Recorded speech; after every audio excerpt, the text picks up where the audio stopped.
All right, welcome back to the Few Show, everybody. My name is Bud. I am an account executive at xfusion.io and co-host of the Few Show. I am excited to be joined today by my guest, Prem Kumar. Prem is the CEO and co-founder of Humanlyio. It is an AI platform that helps companies become more efficient and equitable in conversations with job candidates. Prem, thank you for being on the show. It's great to have you, man. Thanks for having me, Bud. So, I just want to start off by saying happy belated birthday. I guess that was, yesterday? It was yesterday. Yeah, Thank you. Yeah, you're welcome. So happy belated birthday. And little fun fact, you apparently wanted to grow up to be a professional lawnmower when you were a kid. Yeah, my wife would say I don't do enough lawn mowing these days anymore, but yeah, that is a true story. Yeah. Do you still like to mow the lawn? It is very relaxing. Yeah, I do enjoy that. It can be almost meditative sometimes, but it's a little harder these days with two kids. I have to be efficient and quick. I can't take my time out there. Yeah. Well, I'd say that you missed the mark a little bit. You're not quite a lawnmower, but I'm guessing that you're probably not too upset about that, are you? As long as I get a little mowing in here and there. Yeah. All right. Well, let's go ahead and get into it. Go ahead and tell us what Humanlyio is all about. And, well, just start there. Let's go ahead and talk about what Humanlyio is all about, and then we'll go ahead and get into kind of the story of why you started it. Yeah, absolutely. So we're very much focused on helping companies, particularly in high volume hiring scenarios, so entry, mid-level roles, helping them scale efficient and equitable conversations with their job candidates, whether that's a screening conversation, a scheduling conversation. We saw a lot of great sourcing tools to find candidates out in the market, a lot of good applicant tracking tools, but we didn't find tools to help with those direct conversations that you're having with your job candidates. So that's really what we're after here. Okay. So you want to bring more conversation and equitable conversations into the hiring process. You want to be able to bring everybody together in a way that everybody is on an equal playing field. And in a world where there's unconscious bias with everybody, you want to bring those unconscious biases out of the playing field and bring everybody onto the same playing field, I guess is what I wanted to say. And how are you trying to be able to do that with Humanly? Mm-hmm. Yeah, great question. It's a really interesting time right now in the labor market, but generally in these high volume roles, I'll give you an example. So we have a customer who in a 3-month period might get 4,000 applicants. In the past, they only had the human team to get out to about 20% of the applicants. So they're only getting out to 20%. And they're also only spending, 7 to 8 seconds per resume for the ones they are looking at. So you already have a problem where not everyone's getting a fair look or a look at all. So we feel, if companies had unlimited time, money, and resources, every candidate interaction would start with a conversation. So all those 4,000 people would have some level of engagement. So we have tools that will automate two-way conversations with all those 4,000 so we can get them screened, give every candidate an outcome. So that outcome might not be that they get a job, but it could be that maybe they're a good fit for another one at the company, or perhaps they're kept in mind for a similar role and we touch base with them again. So how do we give everyone that applies some sort of outcome and engagement? And then when you get into the actual next step, if you pass the screening, you're now hopping on for the roles we're targeting. You're generally hopping on a Zoom or Microsoft Teams, Google Meets with a human recruiter. We have tools that will sit in on those interviews, take notes, and provide feedback to the hiring team around how efficient and equitable they're being. So one example right now is I'm talking over 150 words per minute, which we've shown impacts candidates where English is a second language. So can we look at what's happening in the interview, and can we help you be consistent in what topics you're bringing up, and not to the word level, but in the topics and the type of interview you're having, so that you can compare apples to apples. Okay. So, you also have a way of helping the employer when they put out their job applications in making it less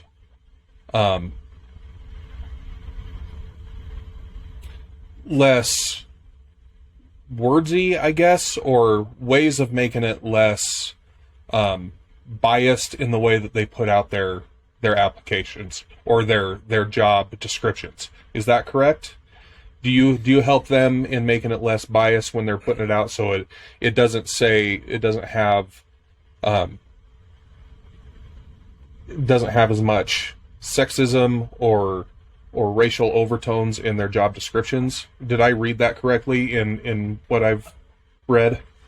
Yeah, so generally we start right after that. So there's some tools like Textio here in Seattle that will go through a job description, give you feedback. What we're doing is right after you've applied, how do we kind of start that journey with the first interaction we have in a way that is less biased? ZipRecruiter did a study saying that 70% of those initial touch points with candidates might include language that is male gendered. If you just make it neutral, you get like 30%. I think they said 34% more applicant volume. So how do we be more neutral? How do we make it so we're using terms when we're conversating that everyone gets, and they maybe aren't specific to a particular region or a particular area? So how do we do that piece? So yeah, generally we come in right after you found the job. We're not helping employers find candidates, but once they found them and applied, how do we kind of make those touch points happen? Okay, so I misunderstood that a little bit, but that's still great. Okay, why is this such a pain point for you? Why is this something that you wanted to help solve? Yeah.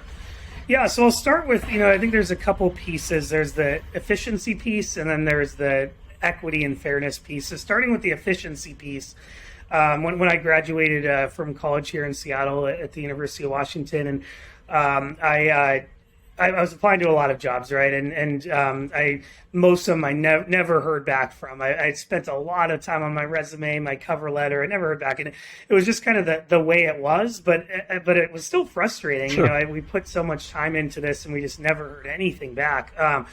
As I thought more about it, it wasn't because these hiring teams were bad people or were ignoring me on purpose. It's just they didn't have the tools to engage with candidates at scale. So they could only kind of look at what was in front of them, maybe take some shortcuts to screen people out so they had a smaller set they were looking at. And it's kind of interesting when I talk to like my marketing team, if I were to tell our marketer that, hey, we'll get 1 million eyeballs to our website, but we only have the sales team to talk to, 5% of the people that want to buy our product. That's kind of like what's happening with candidates. You have a ton of people you've paid in time and money to attract to your employer brand, but you're only able to engage with a small percent. So, I had that experience. And then I also had, experiences there where one of my colleagues, we went through interviews with the exact same companies for the exact same jobs, but she was asked a completely different set of questions. They were grilling her on different things than they're grilling me on. And whether that was because of bias or whatever it was still different, right? And it's very hard to compare two candidates when you're having two completely different sets of questions. So I think noticing that problem firsthand, the scale problem, and then the consistency problem is where I first kind of began to see that happening. Gotcha. So what you want to try and do is kind of make everybody, make the employers kind of blind to who the candidates are and put everybody on the same playing field. Is that kind of correct? Yeah, and I think that is correct. And I think part of putting folks on the same playing field isn't just blinding out what might be distracting, but also shining a light on what is predictive of success. So we do plug into post-hire systems so we can see which cohorts of candidates succeeded, which ones stayed the longest, which ones were the highest performing. So we can look at, with one of our customers here in Seattle, we found that they were really focusing hard on people that had 5 years of experience instead of 4 or 3. But as we looked at the data, what made these folks successful at their organization was not the difference between 3 and 4 or 5 years of experience. It was how coachable they are. So I think part of it isn't just hiding that other stuff, but it's shining a light on things that, hey, this really does matter for this role. You should be spending a lot of time looking at coachability, for instance. Okay. So everybody has social media, or most everybody has social media. And these recruiters can get on to their social media and still see that, hey, this person has 5 years while this person only has 4 years or 3 years of experience in this. So how hard is it to still take those biases away when they can get on that social media and say, well, we're hoping to get somebody with 5 years of experience over 3 or 4 years of experience, while you're still trying to push, these other positives, while they can still get on these social media and look and say, okay, they still have this, or they're still a woman, or they're still, something that we're not looking for. That's got to be tough. Yeah, so a great question. And I think generally our philosophy is not one of hiding and blinding, but one of shining a light on things. So generally what we find is it might start out that way, but once we can show them with data that these things are leading to what's getting you your best people, then they start to realize, okay, it might not be as important. And then some roles, the difference between 3 and 5 years of experience could be very important, but other roles maybe not. So I think if we can show them with data what is leading to the results they're looking for, then they're not going to go on a rabbit hole in social media and try and compare those two things to one another. So that's kind of what we're trying to uncover with the data here. But yeah, I mean, we're not going so far as to hide every possible way you have of finding out that information, but we want to show you that, hey, this other information is actually a better predictor of what's going to make someone successful. Yeah. But I had a gentleman on my show yesterday, and his analogy was that we've been doing things the same way for so long that we just can't see a different way of doing things, So I guess that's where I'm going. When a new solution comes in and a better way of doing, finding a solution, that we just kind of skip over it. So this is a new way of finding a solution, and it's hard for people to kind of stop looking at the other way. So I guess that's where I was going with that. Not necessarily hiding like I was saying, but just finding the new solution. So how long before, when you come into the fold, does it take for your new clients to really see that this is a better solution before they really stop with their old ways and really grab onto your solution?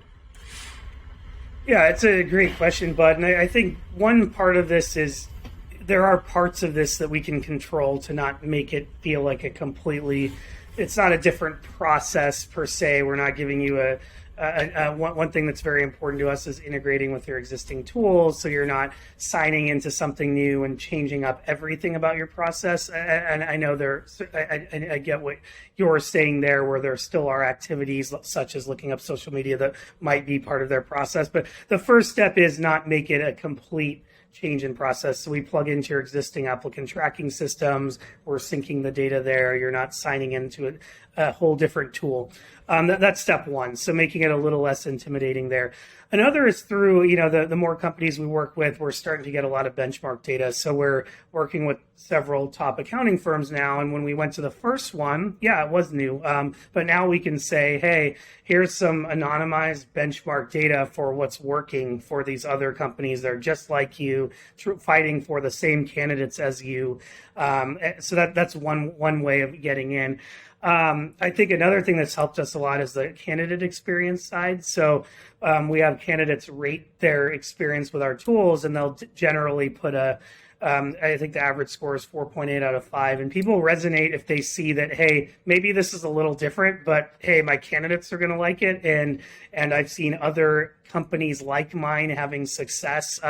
That's been helpful for us. We're not going to stop everybody from doing all the old stuff that they might have been doing, but this at least gives you a way of course correcting as you're engaging with your job candidates. And another thing I will say is people oftentimes once they actually see the data in their face, it can lead to behavior change. So one example we have with one of our customers, they're in Seattle, and something that seems so simple ended up becoming a big problem. And what that thing is whenever they were interviewing another candidate in Seattle, so they're in Seattle, they're interviewing a candidate in Seattle, and this is a remote job, so they're interviewing people everywhere. But when they're talking to a Seattle candidate, they'd spend the first, they'd go on for about 5 minutes talking about the Seahawks or talking about things having to do. By the time they actually got to the actual questions, they had less time to even ask the questions. We were able to measure that they had a higher sentiment towards the candidate. Sure. So they liked them better already. They had less time to actually ask them the tough questions, and they didn't even realize they were doing that. But then when we showed them on paper, hey, when you're interviewing people outside of Seattle or on the East Coast or from another market, you're spending a lot more time on grilling them on this, and this, but not with Seattle candidates. So I think when we show them the data in their face, a lot of times that can lead to just being aware. People are generally good. They want to do the right thing. They just might not have the data to know that, hey, this is probably a better way of doing it. So that's one way we do it. Gotcha. So those unconscious biases are not even necessarily, directed towards race or sex or anything like that. It could be anything that's why they're unconscious, right? It could be, like that, in that case, could be towards sports teams or, just local, life.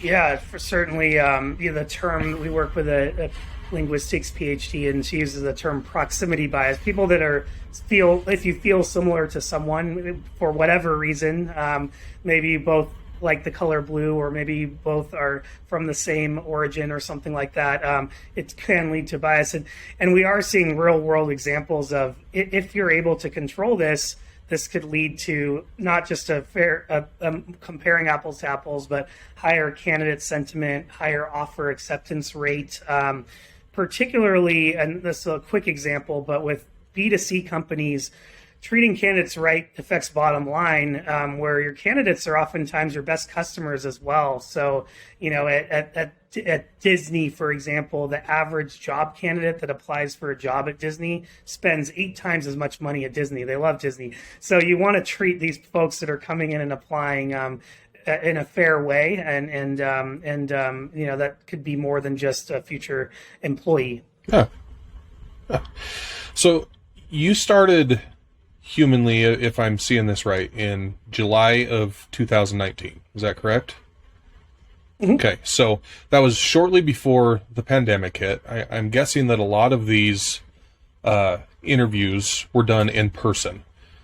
Do you see a difference between in-person interviews and remote interviews, and how those are conducted, and how does that relate in the way that you can give feedback to the employers?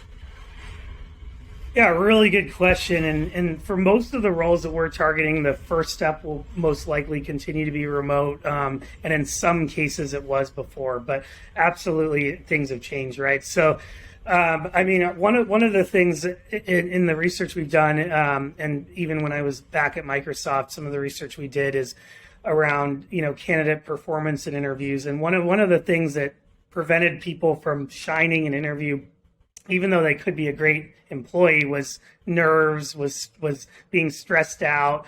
In some cases, that can be easier in a remote situation. You're not having to stress as much about finding parking, being on time. It's more remote. It's more of a controlled environment. So there are some things that make this a little bit different. It's easier to do more volume of interviews on both sides if it's, back to back versus, sometimes if you're flying candidates in or you're there's a commute involved, it's a little harder to get that volume going very quickly. I think the other thing that has changed is you now can measure things. I don't think we're in a world where it would be comfortable to put a recording device in the meeting when you're doing an in-person meeting, but people are getting very, very comfortable with being on Zoom meetings or calling into support when there's maybe recording for training purposes going on. So you can actually measure things in ways that you couldn't before. So that could be beneficial as well. Definitely a lot of changes. In person, there oftentimes you hear people saying in the past, I'm such a great interviewer, I can tell in the first 15 seconds if I'm going to make a hire. And I kind of ask, if you really could tell in the 15 seconds, what are you basing that on? What they're wearing, how they are talking. So I do think that there are some forms of bias that maybe come into play more in person. And it also depends on the job. I mean, some jobs where you're working with clients in person, it might make sense to get to know that person more in person. Those are some of the things that are beginning to stand out. But if I were to say one thing, I would say there's a higher ability to measure. We can even measure, do we have interviewers that are showing up late to interviews a lot because the Zoom meeting starts late, which is not good. If you're 5 minutes late to one candidate interview and then you're on time to another one, all of a sudden one person has 5 minutes less, right? Mm-hmm. So a lot more measurement can happen in a way that we're doing this in a way not to get anyone in trouble, but to show what's working and to replicate what's working and what's happening well. Gotcha. Yeah. Are you seeing, I guess, what's your feedback from your clients with mm-hmm. the equity that they're finding that they're hiring now after using you? Are they seeing mm-hmm. much more equity? Yeah, so one thing there's a couple things. So one is we have clients that are spending a lot of money on training. So on interviewer training, unconscious bias training, and you go and ask them and say, okay, is it working? Is it not working? And they have no way of measuring, is this interviewer training actually leading to us being more equitable in the interviews? So one piece is we can actually show you, is your training working? Is it not working? What is changing over time? We're not, a lot of these changes are more structural. It takes training. Sure. We're not a training platform, but yes, in that one example here, we found that junior female candidates were getting 7 minutes less to speak than their male counterparts with one of our customers because they were more likely to be interrupted or if there's a pause in the conversation, someone would jump in. This was just with one role, one client. But as they trained on that and just became aware of it, they said, okay, let me actually look at this and change it. And we're able to see those numbers go down. But I think to make this valuable, to your point, you have to tie it to actual outcomes. And the outcomes we're generally looking to tie this to is one is time savings. So we're in their interview, we're taking notes, we're doing the upfront screening, scheduling the candidates. So usually we'll land with, hey, this company's drowning, let's save them a bunch of time. And then as we get into the equity piece and the quality piece, if we can tie better behavior to higher offer acceptance rate, higher candidate sentiment, that is stuff we can measure and show and are measuring and showing that. But to your point, I mean, yeah, the data alone isn't valuable unless you're tying it to those bottom line numbers. Nice. Well, you say that you're not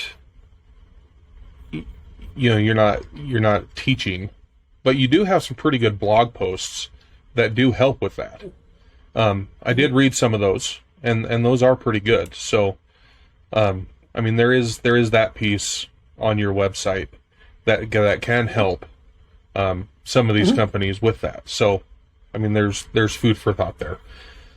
All right, let's kind of get into your journey as a founder and kind of starting this. This isn't your first foray into starting a company, and you've had some some experience kind of with Microsoft and that. So that wasn't a founder journey, but that had to kind of helped in your journey to starting, because you've had some pretty high level positions in there.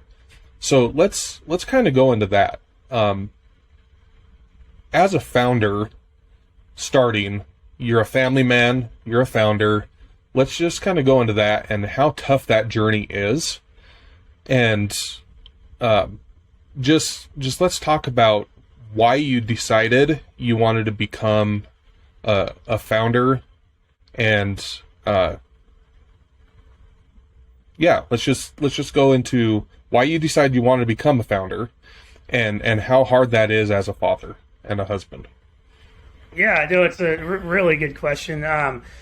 Definitely that balance is something that is a day-to-day effort. I haven't completely solved it, of course. It's an ongoing effort. But as far as why I wanted to become a founder, I've always kind of had that entrepreneurial mindset. Even when I was at Microsoft, a lot of the roles I would take or projects I would work on were, new initiatives internally. So you kind of felt like an entrepreneur. Our VPs, our vice presidents were kind of like VCs, where you'd go pitch them an idea for a budget, and then you'd execute on it. So some of my journey at Microsoft, I was able to get that get what I needed there from an entrepreneurial mindset. But I think a part of it is just who I've been around, my family. I just wanted to. I like creating things. I like that journey. The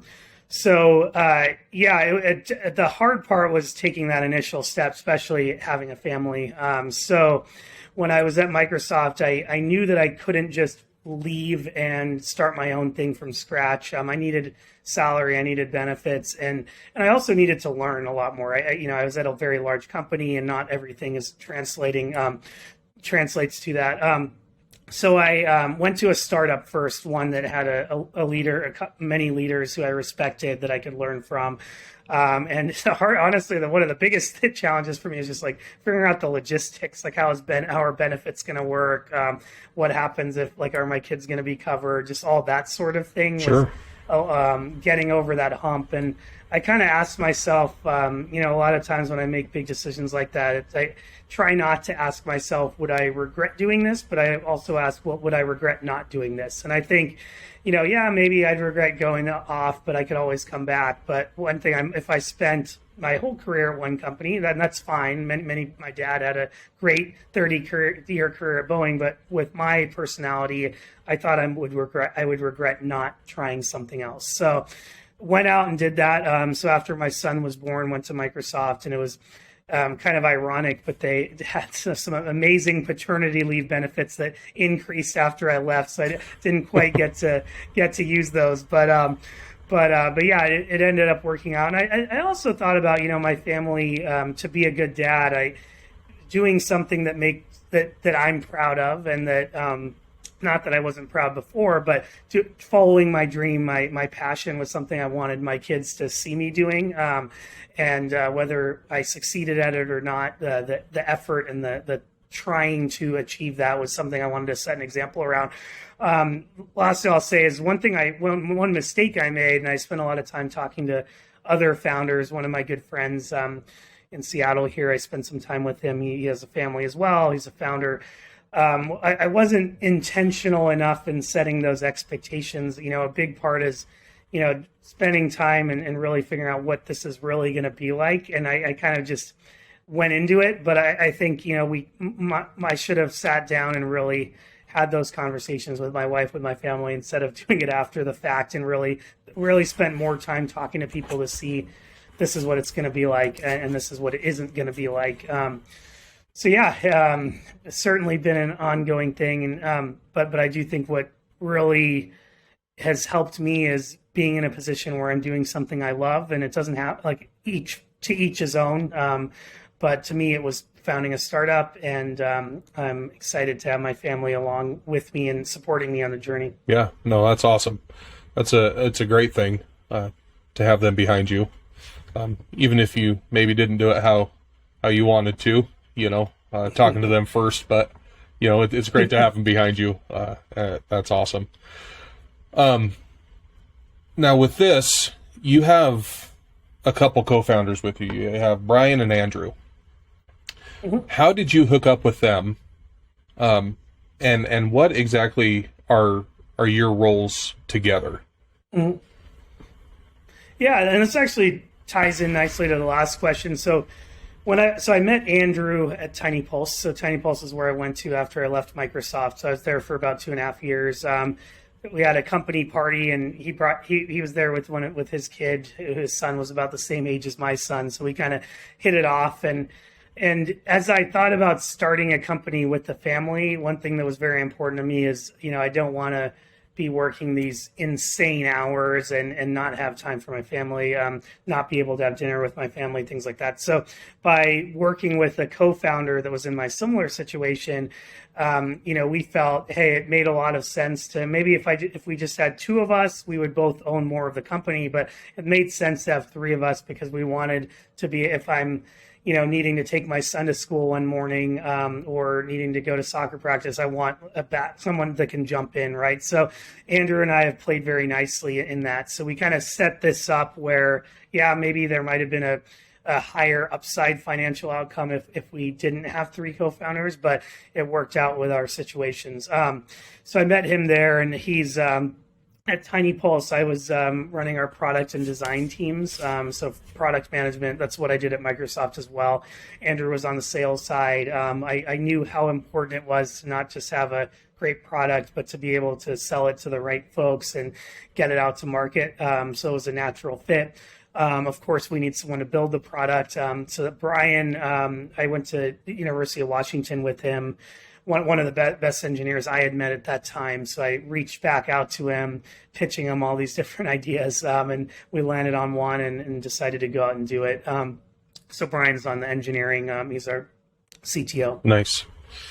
Now, do you guys always get along, or do you guys push back on each other? Like there tends to be a pretty good relationship with co-founders when there's some headbutting going on, and then you can land on something. Is that the way it is with you guys? Yeah, so we definitely have like three different personalities. So Brian is very methodical, very data driven, and very just matter of fact. So not as touchy feely. Andrew is certainly he's very smart. So is Brian, obviously, but he's kind of that hustling mentality. Hopping on the phone, calling someone, let's get this done. And then I'm maybe a combination of both, where I do some things that are maybe more on the data side, but not as much as Brian. And then some things that are more customer facing and direct. So I'm a little bit in between. So on the headbutting side, there's certainly been situations where we butted heads, and I do think that helps a lot. I think having that balance, if we were all like me, we would have failed. If we were all like Andrew, we would have failed. All like Brian, we would have failed. So and that's another reason for having where three kind of helps Sure. in a way.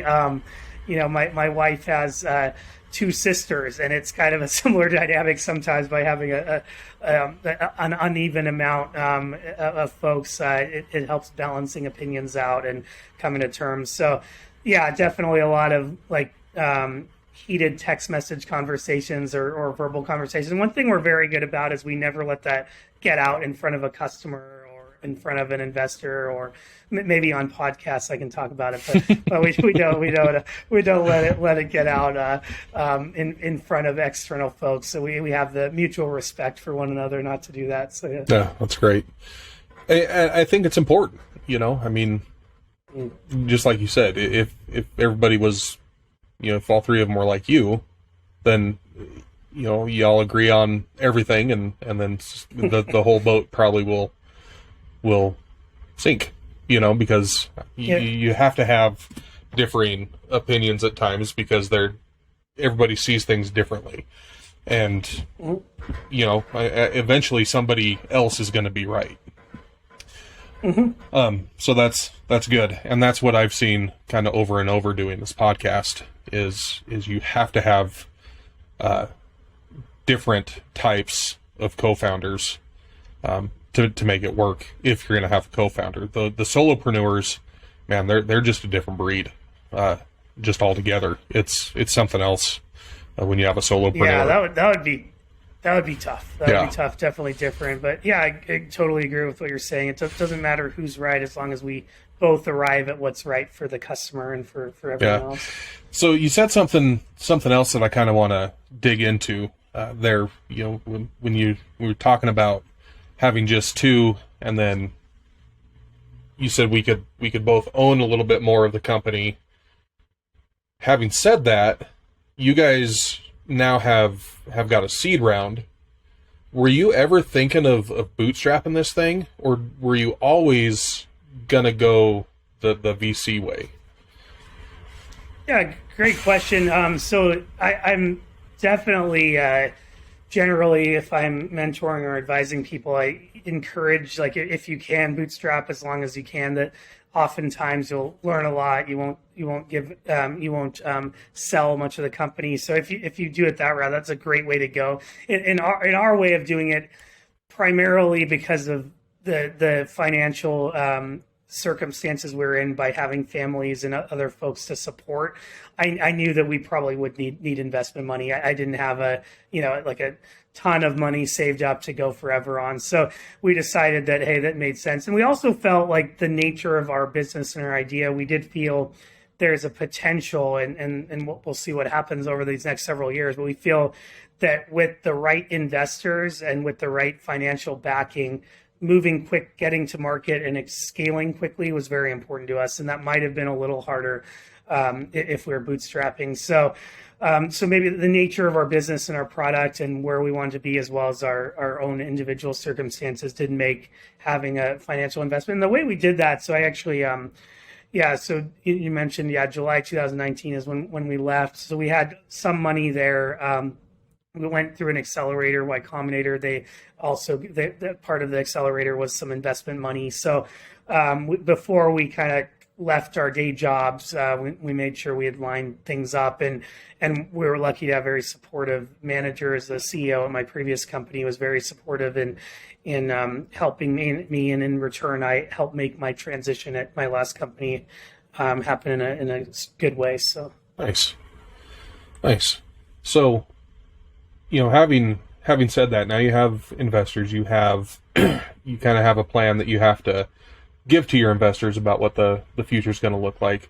What do you see is kind of the biggest pain point moving forward, not just for your company, but in this field in general? Just moving forward. Yeah. I like the word you use, plan. We're earlier it was more about the idea, and now it's a plan that we're executing on it at this stage. From a challenge standpoint, we are lucky. There's a lot of tailwinds happening right now around, flexible work, around people are hiring from everywhere in the country and outside of the country, and all those things create more complexities and volume where you have even more candidates. Even remembering, if you're a hiring manager in Washington, even just remembering the laws when you're interviewing different candidates in different places. So we're able to add like a set of standardization to that. So some of those are helping from a tailwind standpoint. From a challenge standpoint, to me, and maybe this is a obvious one, but it's very true. It really is about the people, right? So I know we're only going to be as successful as the quality of the first 20 people we bring onto this, even who our lawyer is or who we're working with as vendors. So everyone we're bringing on now is extremely important, and they're part of the journey. So I think making sure we get that right and course correct if we don't get it right is probably going to be the biggest challenge. And then, of course, there's always competition. There's always other things that will come into play. But to me, it really is, are we building this team in the right way, the right set of folks? And to your point earlier, can we replicate what we did on the founding team with that complementary mindset? Can we keep doing that? Working great when it's a small team. Can we now ratchet that up when we have 20, 50, 100 people? So scaling what worked early from a people standpoint is important. One thing we did there, so at my previous company, we had our director of customer success, BJ, one of the roles we gave him here, so he's working here now for director of customer success, but part of that is not just external customers, it's internal customers, our employees. So we do have someone designated to make sure we are building the right type of culture and communication and transparency and things like that internally. Yeah, that's incredibly important. And one thing you said there is making sure you're hiring the correct people and course correct if you don't. Like, how long do you give yourself before you make that course correction? You know, like, if you don't hire the right lawyer or you don't hire the right person, how long before you're like, man, this isn't the right person, and course correct? Like, that's tough. Yeah, it is tough, and I think there's a lot of different ways one can course correct. I definitely, I'm kind of the mind there isn't like one perfect person in the world for this job. There's a lot of people that can do a really good job at this job with the proper training, with the proper support, so I think if someone comes in and maybe they're not doing all the things you wanted, to me that starts with the manager, with the leadership, and with the team. You hired them. Maybe you have a problem with your hiring process if you're bringing in folks that you can't nurture into being those high performers. But then, of course, there's going to be situations where there's folks that do have the right set of circumstances in place. You've supported them, and it still isn't it working perfectly. It really, to me, is when I talk about having that two-way conversation with all your candidates, it's like continuing that through employment, where you want. It's not just about the right person, but is this right for them? So, like one question I often ask in the interview is, what not what can you do for our company, and but what, not to sound like JFK, but what can the company do for you, and what do you want from the company over the next 3 years? Because if I don't know that, and I just think, yeah, this person is going to do a great job, but I have no idea what they're looking to get and what they need in return besides money, besides comp, that could lead to problems. So I think having that dialogue early, and then doing things, we're an early company, but we do like 360 feedback, so we can start getting feedback around how people are doing. We're going to start doing a little more around measuring employee engagement, but it isn't a perfect. And then in the case that it just isn't a good fit, one thing that's been good for us is if we bring someone in, we want to support them, right? So unless they like broke the law or did something horrible, we want to help them, if it's not a good fit, find their next role. So everyone that's like comes here, I'm happy to write them a recommendation. I'm happy to, get on the phone if it's not a good fit and help them find their next thing. Unless it's like an extreme example, obviously. Sure. All right. So is there anything that you can think of, like in hindsight, that you chased too long, that you wish you would have given up on sooner and kind of course corrected yourself? Yeah, with Humanly specifically, or just in my just career? In general, in your career in general, or maybe Humanly. Yeah. So, definitely a lot of things. I would say I oftentimes get too, in the past and still to this day, get too obsessed with like the activity versus sometimes I got to step back and say, just because I'm spending 3 hours working on this doesn't mean it's better than something I could have done in 30 minutes, or should those 3 hours have gone to something more strategic, more impactful. So I think over time I've started to move from just working smart versus working hard, I guess, is the phrase to use. But that's been important. I think kind of delegation, but empowerment and being okay with letting things go is, sometimes I would hold on, particularly early in my career, I would hold on to control of things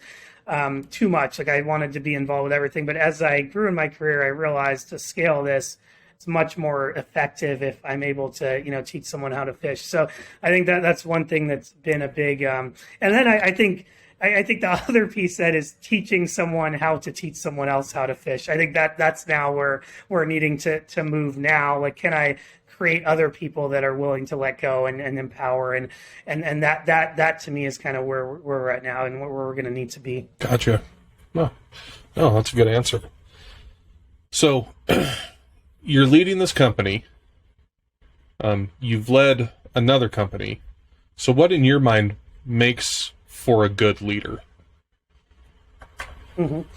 Yeah, and so I think there's a lot of things. One thing I talk about a lot is one that's lots of people have quoted the importance of transparency, and one thing that's been important to me. I've just like thinking about this. I did a couple of recent LinkedIn posts on it, but to me, like what I mean by transparency is it's not just sharing all the information with everyone. It's just not just an activity of information sharing, but it's an activity of bringing people along on the journey with you, even when it might not seem that that relevant. But can you explain, bring them along with the motivation, not just the information, and why we're doing things in that way. So that thing I feel is very important for leaders to have. It's not just telling them all the financial information and that's being transparent.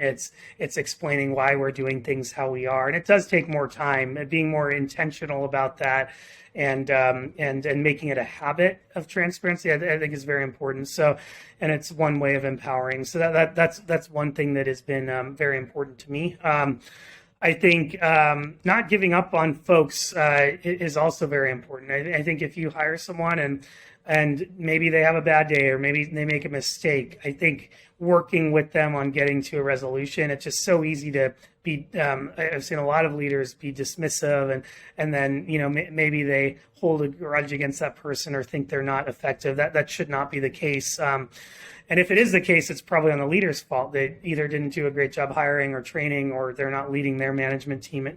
So that's another thing that comes to mind. I think having a vision and bringing people along, part of the journey thing is also important. And I think, as much research has been done on empathy, it is very important. You have to put yourself in other people's shoes to be able to get to that common outcome. And the last thing I'll say is I feel like leaders oftentimes are fixers. If they see a problem, they want to come in and fix it. But sometimes standing back and, again, teaching someone to teach someone else how to fish is a lot better than just fixing a problem, because that you're going to have another problem later. So I think a good measure of a leader is what happens when they're not in the room anymore, not necessarily what happens when they're in the room, because they can't be in every room at once. So yeah, no, it's good. Hiring so that you're not the smartest person in the room anymore is a good thing. That I think a lot more leaders are learning. That didn't used to be a thing, but I think it's becoming much, much more of a thing. And that's a good thing, because if you're the smartest person in the room all the time, then, again, the boat will sink. So, no, yep. That's a good thing. Before we kind of end this thing out, I want to talk about Rosa Parks. Rosa Parks is one of your heroes. Mm-hmm. And I kind of read a little interview that mentioned why she was one of your heroes.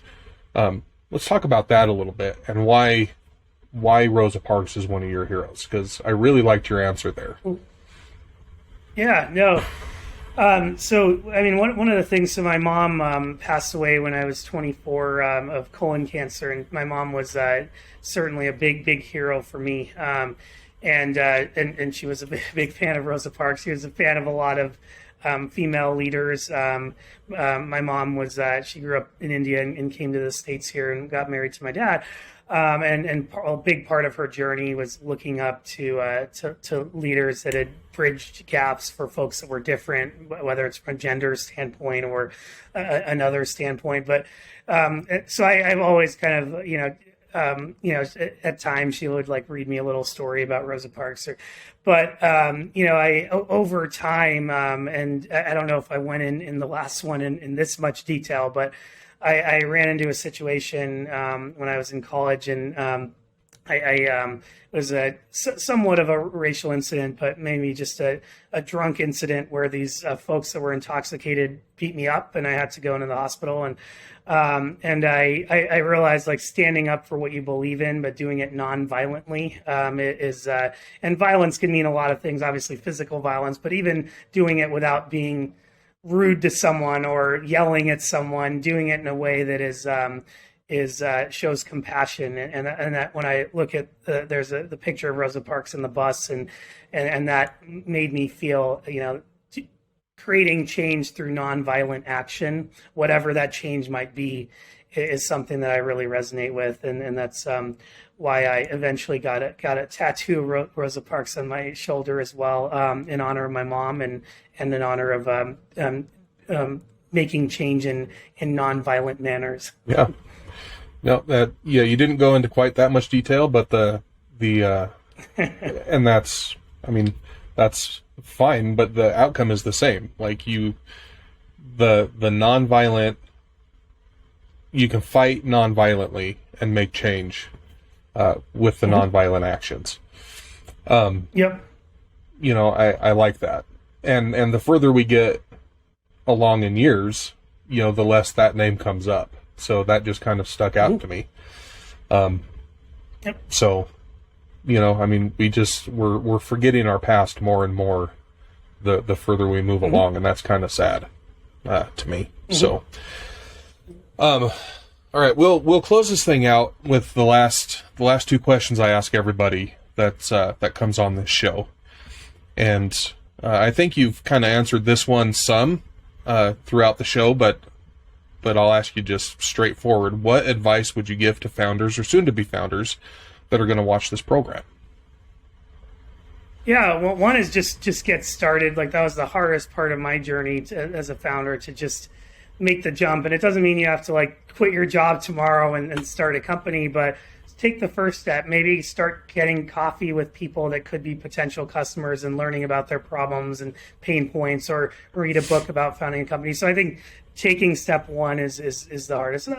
That's probably the main advice I'd give. And then the other advice I might give, and I mentioned this earlier, but to kind of think about things as, if you take this jump, you can always potentially come back to what you're doing now. So not just think about would you regret doing it, but would you regret maybe not doing that and not taking that risk. And then what is the best way for our viewers to get in touch with you if they so wish? Yeah, you can email me, my first name, Prem, at Humanlyio. You can find me on LinkedIn, and on Twitter I'm not as active, but it's at Prem, Kumar, tweets is where you can get a hold of me. Right on. Well, Prem, again, happy birthday. Hope you get a chance to mow your lawn and relax a little bit. And you have a great day. Thank you so much for being on the show. Thanks for having me, bud. Yep.